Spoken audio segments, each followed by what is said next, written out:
Well, and here's the annual question involving a draft field is where do you take somebody in the draft at a position that's not usually drafted top two Yeah. if they are the 100% lock of the draft where there's no bust. This guy is Yeah. just going to boom.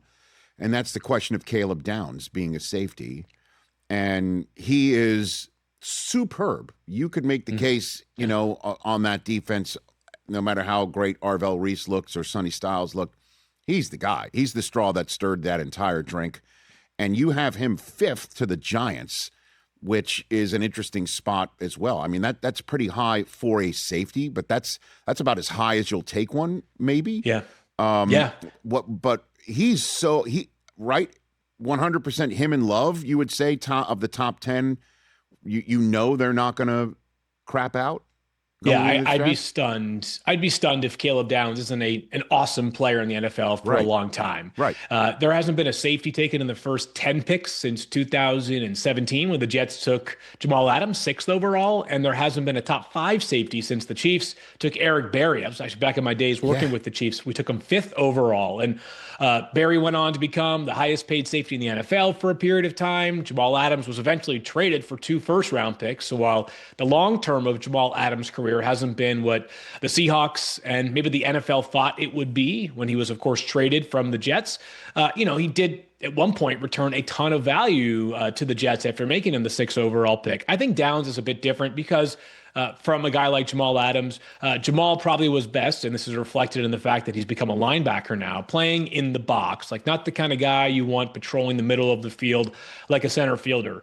Caleb Downs this past season in Ohio State probably had more high leverage snaps as a box defender, kind of a strong safety than as a free safety, but we've seen that at prior points of his college career, both at Alabama and at Ohio State during that 2024 season, more so than 2025, that I guess no player is perfect here, but it's hard to find a real weakness in Caleb Downs' game. And when I put him 5th overall to the Giants, some of the feedback was, but we already have Javon Holland and we already have Tyler Newman, that being from Giants fans.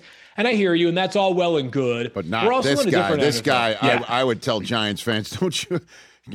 Okay, let's be honest here. And someone like John Harbaugh knows what a safety like him can do from the back end of a defense. I mean, just take a look at the history of the Ravens defenses and what they could do. I mean, he is all that. And then interestingly enough, you got Tate as the, if I'm not mistaken, first wide receiver taken at 7. This is as high as I've seen him so far in mock drafts. And you got him going to Washington to pair up with their, I guess the GOAT of the current Ohio State run of wide receivers, right? Like to stick him there with McLaurin and get Jaden Daniels another weapon, it's got to be really enticing.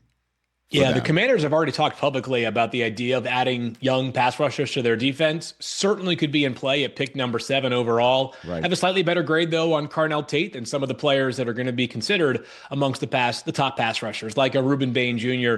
from Miami. So back to the point where we kind of started, which is that like you're trying to get as many players as close to their overall grade as you can in a mock draft, still 2+ months out from the draft. April 13th mock would look a lot different than a February 13th mock. And you might have teams that are reaching a little bit more for needs as opposed to value here. But Tate is a guy who, it's become, this would be 5 straight years now with an Ohio State wide receiver in the first round. And he had to kind of wait his turn. This past year, it was Emeka Ibuka who was drafted in the first round. He was playing less snaps last year than he did this year in the case of Carnell Tate. Jeremiah Smith was still the main attraction for Ohio State, but Tate averaged over 17 yards a catch. Didn't have a drop at all last year. He's just a pro-ready guy, has some big slot snap exposure as well.